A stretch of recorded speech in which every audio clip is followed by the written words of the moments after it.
اللہ الرحمن الرحیم۔ السلام علیکم ناظرین، اردو سٹوری اسٹوڈیو میں خوش آمدید۔ گھونگھٹ اٹھانے سے پہلے ہی بتا دیا۔ شادی کی پہلی رات میں نے گھونگھٹ اٹھانے سے پہلے ہی اپنی پگ اس کے قدموں میں رکھتے ہوئے صاف الفاظ میں بتا دیا، مجھے معاف کر دو، میں حق زوجیت ادا کرنے سے بالکل قاصر ہوں، صرف اپنی والدہ اور بہنوں کی خوشی کی خاطر خود غرض بن گیا ہوں۔ اس نے وہ پگ میرے سر پر رکھتے ہوئے کہا، آپ جیسے بھی ہیں میرا سہاگ ہے، میرا نصیب ہے، مجھے اب آپ کے ساتھ ہی رہنا ہے۔ اس دن کے بعد اس اللہ کی بندی نے میرے ساتھ 3 سال گزارے، میرے گھر والوں کی ہر بات برداشت کی، بانجھ ہونے کے طعنے بھی سنے، مگر میرا پردہ رکھا۔ قبرستان میں قدم رکھتے ہی ایک مہک نے استقبال کیا۔ یہ خوشبو اس سے پہلے کبھی نہیں سونگھی تھی اور نہ محسوس کی تھی۔ میں ہر جمعے کو صبح فجر کی نماز کے بعد اپنے والد صاحب کی قبر پر جاتا دعا مانگنے کے لیے، اور وہاں سے ہی اپنے آفس چلا جاتا۔ ایک عرصہ ہو گیا تھا، مگر آج میں نے قبرستان میں ایک نئی خوشبو محسوس کی جو مجھے بے چین کر رہی تھی۔ یہ خوشبو کسی طرح سے بھی دنیاوی خوشبو نہیں لگ رہی تھی۔ بہرحال میں والد صاحب کی قبر پر پہنچا تو ان سے چند فاصلے پر ہی ایک نئی قبر بنی تھی۔ تازہ پھول اور چادر سے اندازہ لگانا مشکل نہیں تھا کہ 2 یا 3 دن پہلے ہی قبر بنی ہے۔ والد صاحب کی قبر سے فارغ ہو کر جاتے ہوئے اس قبر پر دعا مانگنے کے لیے رک گیا۔ دعا کے دوران محسوس کیا کیا خوشبو اس قبر سے آ رہی ہے۔ کنفرم کرنے کے لیے قبر کی مٹی مٹھی میں بھری تو ایک دم ٹھٹک گیا۔ قبر کی مٹی ٹھنڈی تھی، جیسے نم ہو، جبکہ مٹی بالکل خشک تھی اور کمال حد تک ٹھنڈی تھی۔ بہرحال مٹی کو وہیں قبر پر پھینک دیا اور ہاتھ جھاڑنے کے بعد چل پڑا۔ بھائی کی دکان کھولی، پہلا گاہک آیا، اس کو سامان دیا تو اس نے کہا، زمان بھائی آج خوشبو تو بہت کمال کی لگائی ہوئی ہے۔ خوشبو؟ کون سی خوشبو؟ اس نے کہا، زمان بھائی خوشبو آپ لگاتے ہو اور پوچھتے ہم سے ہو، کون سی خوشبو؟ بہت بھلے مانس آدمی ہو آپ بھی زمان بھائی۔ یہ کہتے ہوئے وہ چل پڑا۔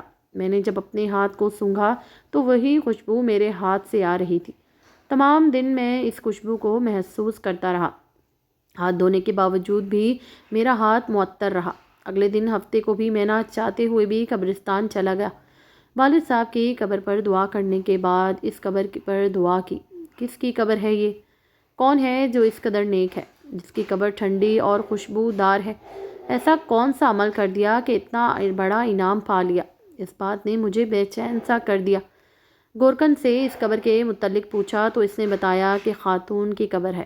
یہ جان کر اور بھی حیرت ہوئی کہ عورت کو اس قدر شاندار مقام کیسے ملا۔ اگلے دن اتوار تھا۔ دیر تک سونے کی عادت ہونے کے باوجود صبح فجر کی نماز کے وقت اٹھ کھڑا ہوا اور قبرستان روانہ ہو گیا۔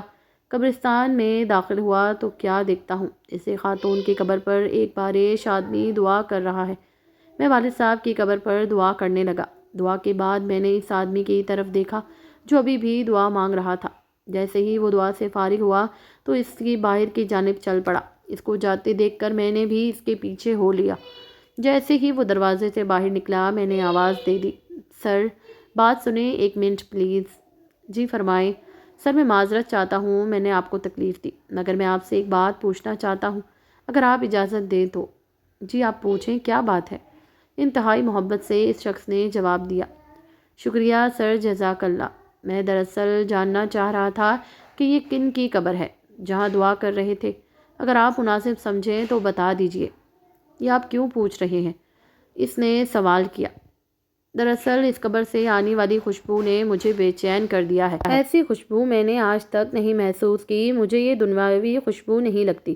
میں جاننا چاہ رہا تھا کہ صاحب قبر نے ایسا کون سا عمل کیا کہ یہ مقام ملا کہ قبر ٹھنڈی اور خوشبودار ہو گئی۔ یہ سن کر اس شخص نے ٹھنڈی آہ بھری اور کہا، قبر ٹھنڈی اور خوشبودار کیوں نہ ہو، اس نے اللہ تعالیٰ کو راضی ہی ایسے کیا ہے۔ جی میں یہی جاننا چاہ رہا تھا کہ ایسا کون سا عمل ہے جس سے یہ سعادت نصیب ہوئی۔ تو اس نے بتایا کہ یہ میری زوجہ کی قبر ہے۔ 30 سال ہماری رفاقت رہی۔ میں 4 بہنوں کا اکلوتا بھائی ہوں۔ میری بہنوں اور ماں کو میرا صحرا دیکھنے کا بے حد شوق تھا۔ سرکاری نوکری ملتے ہی چاند سے دلہن کی تلاش شروع کر دی گئی۔ یوں دنوں میں لڑکی کی تلاش کا کام مکمل ہوا۔ شادی ہوئی اور ماں بہنوں نے اپنے ارمان دل کھول کر پورے کیے۔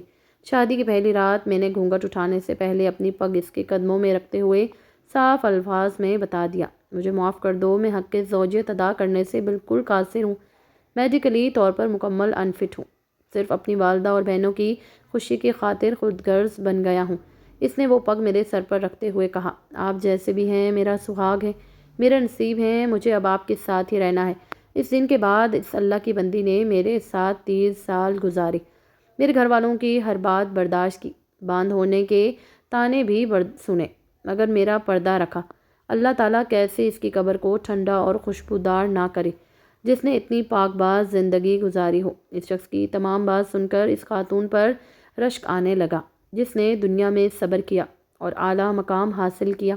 آج کل کے دور میں کچھ بھی حاصل کرنا کیا مشکل ہے۔ عورت مرد ذرا سا بیمار ہوں، حلال حرام کی تمیز کیے بغیر اپنی خواہشات کی تکمیل کے لیے کچھ بھی کر گزرتے ہیں۔ معاشرہ ایسی مثالوں سے بھرا پڑا ہے۔ صبر کا دامن ہم نے چھوڑ دیا ہے، سارا کچھ صرف دنیا ہی میں پا لینا چاہتے ہیں، آخرت کی کوئی امید نہیں رکھتے۔ عورت مرد دونوں کو ایک دوسرے سے بڑھ چڑھ کر دین کے معاملے کو مضبوطی سے تھامنے کی ضرورت ہے۔ اللہ تعالی ہمیں دین کو سمجھنے اور اس پر عمل کرنے کی توفیق عطا فرمائے، آمین۔